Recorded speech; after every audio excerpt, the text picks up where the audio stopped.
Everyone, so today we're talking about ambition. Now, ambition is one of those character traits that I think if you're a business owner or if you are someone who wants to build something substantial in your career, then ambition is an ingredient that you all need to have. It's certainly been a bit of a two-edged sword for me over the years. I think that one of the other character traits that often comes with ambition is impatience. And it can be very easy to be driven, internally driven to achieve something, but also find yourself being impatient and wanting it to happen sooner or earlier than would be otherwise ideal. And with that comes things like working longer hours than maybe you should, prioritizing work or your career or your business over other activities that maybe would give you a little bit more balance in your life. And so, this idea of finding balance with ambition or finding patience with ambition, I think, is something worth talking about today.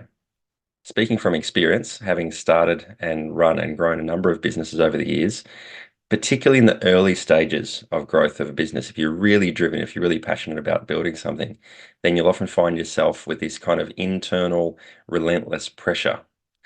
Call it the internal nudging. It's just this sense of nagging in the back of your mind that you haven't quite done enough today, that you could be doing a little bit more, or you could work a couple more hours. You want to get a little bit ahead of the competition. If you're working while they're sleeping, then you'll be ahead of the game. And that is an absolute, it's rocket fuel if you are a business owner or someone trying to build a business or build anything really, because it gives you the ability to work beyond what anyone who is, say, an employee or for someone working for different reasons would possibly do. But it is that two-edged sword. It does have the potential to burn you out, to leave you lacking in the long term.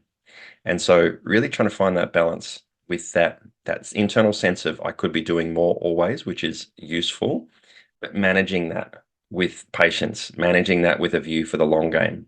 And again, speaking from personal experience, the thing that's helped me find more satisfaction over the years is really having that long game view, that long-term view, and knowing that what I'm doing today is enough for today. Could I do more? Probably, and sometimes I will, but it doesn't have to be like that every day. And carving out that opportunity to rest when necessary and carving out opportunities to spend time doing other things other than just building your business is what gives you that longevity to play the long game. I've certainly got to the point at different times where I've let that internal relentless nudging sort of push me to the point where I find myself feeling anxious or find myself feeling restless. I'll sit down to do the long list of things that I have on my to-do list and I'm not quite sure where to start. Like I've got the list there, but where do I go? I've talked about this before in previous episodes about this sense of uneasiness, this sense of anxiety is often brought on by a situation of having too many options. And when you have that relentless nudging in the back of your mind, you're constantly seeking out ideas and opportunities. They become too many options a lot of the time. So it can be very dangerous if you let that play out. So really thinking about, okay, I've got this internal driving factor that is my ambition. Great, I'm going to need that. Okay.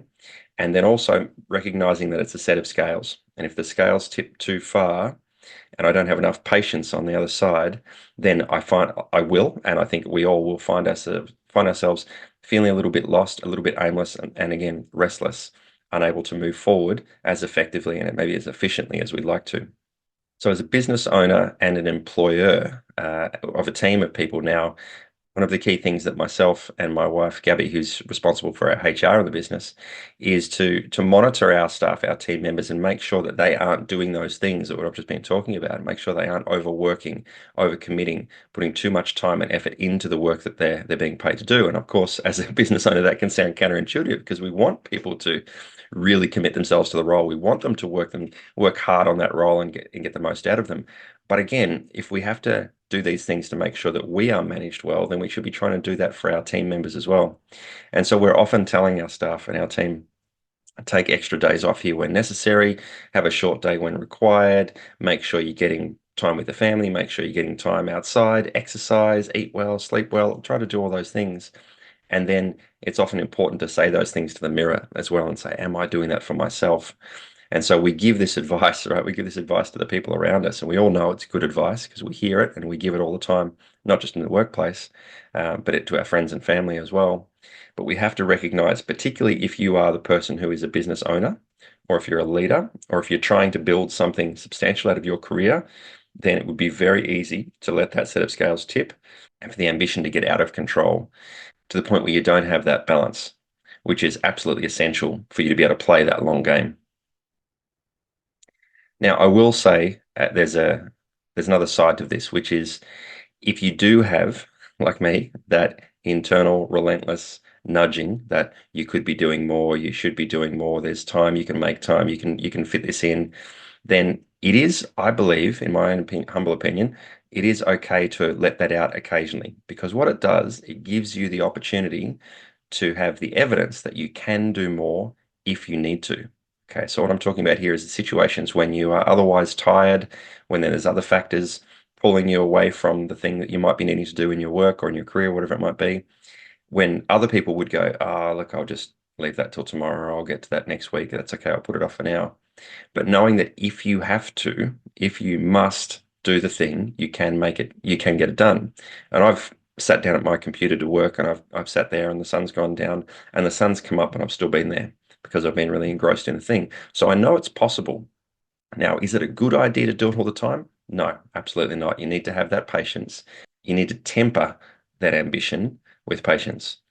But my point here is if you know, if you build evidence in your own personal experiences that you can do those things when you have to do them, it gives you this sense of self-knowledge. I think this ability to harness your willpower where required.